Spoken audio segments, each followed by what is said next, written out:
বিরোধী দলের নেতা বলেন, ওনাকে আমি অসম্মান করি না, সব সময় মাননীয় বলে কথা বলি। তারা আমাকে ফজা পাগলা বলে কথা বলে। উনি একদিনই তা বলে, জামাত জোট যদি মেজরিটি পায় তাহলে আমি বিষ খাবো। বললো যে আমার দাড়ি পাকা, আমার চোখের সমস্ত পাকা। উনি আমার চেয়ে 10 বছরের ছোট, আমার বয়স 78 বছর। অনেক চক্রান্তের মধ্য দিয়ে ইলেকশন হয়েছে। সেই ইলেকশনে তারা কি করেছে, আজকে যারা আমার ডান দিকে বসে আছে তারা কি করেছে? একদিন তো আমরা ভাই ছিলাম নাকি?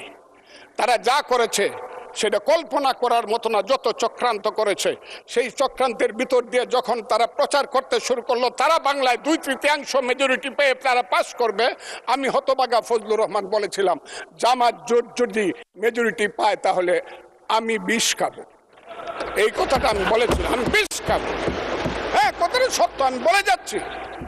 এবং তারা কোনোদিন যুদ্ধে জয়লাভ করতে পারে না, রাজনৈতিক যুদ্ধে, কারণ তাদের পূর্বপুরুষ বাংলাদেশ চায় নাই। বাংলাদেশ যদি থাকে, এই বাংলায় শুধু বেলিচা মিলিয়ার জুই ফুল ফুটে না, এদেশে রক্তগোলাপ রক্ত জবাও ফুটে। এদেশের জঙ্গলে শুধু কোকিল ডাকে না, এদেশের জঙ্গলে রয়্যাল বেঙ্গল টাইগারও থাকে। যতদিন রয়্যাল বেঙ্গল টাইগার থাকবে, মুক্তিযোদ্ধা জিতবে, রাজাকার কোনোদিন এদেশে জয়লাভ করতে পারবে না। আমি চ্যালেঞ্জ করে বলে গেলাম।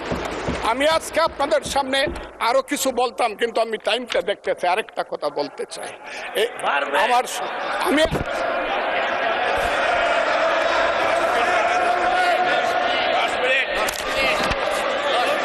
আমাকে 5 মিনিট সময় দেন, আমি শেষ করে ফেলবো।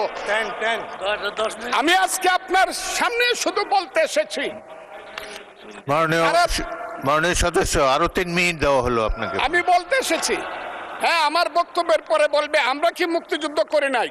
যেমন বিরোধী দলের নেতা বলেন, ওনাকে আমি অসম্মান করি না, সব সময় মাননীয় বলে কথা বলি, কিন্তু উনার দলের লোকজন এখানে বসে আছে, তারা আমাকে ফজা পাগলা বলে কথা বলে। উনি একদিনই তা বলে, তারা নাকি সভ্য, তারা নাকি ইসলাম। এবং উনি যে বলতেছে, ওই দিন বললো যে আমার দাড়ি পাকা, আমার চোখের সমস্ত পাকা। উনি আমার চেয়ে 10 বছরের ছোট, আমার বয়স 78 বছর।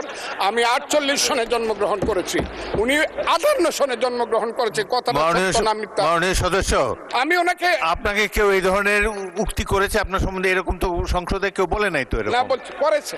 আপনি কেন নিজে টেনে? করেছে আছে এখানে উপস্থিত। আমি আজকে আপনাকে বলতে চাই, বলতে থাকেন, আপনি বলতে থাকেন।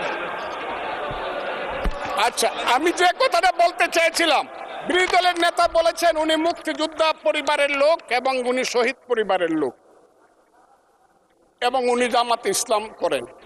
এটা ডাবল অপরাধ।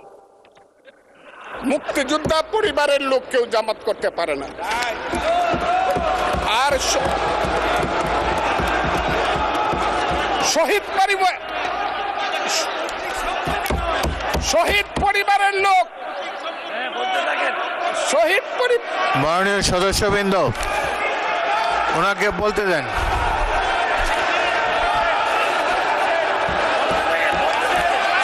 মাননীয় সদস্যবৃন্দ, অর্ডার। আপনারা শৃঙ্খলা রক্ষা করুন। মাননীয় সদস্যবৃন্দ, সংসদে শৃঙ্খলা রক্ষা করুন।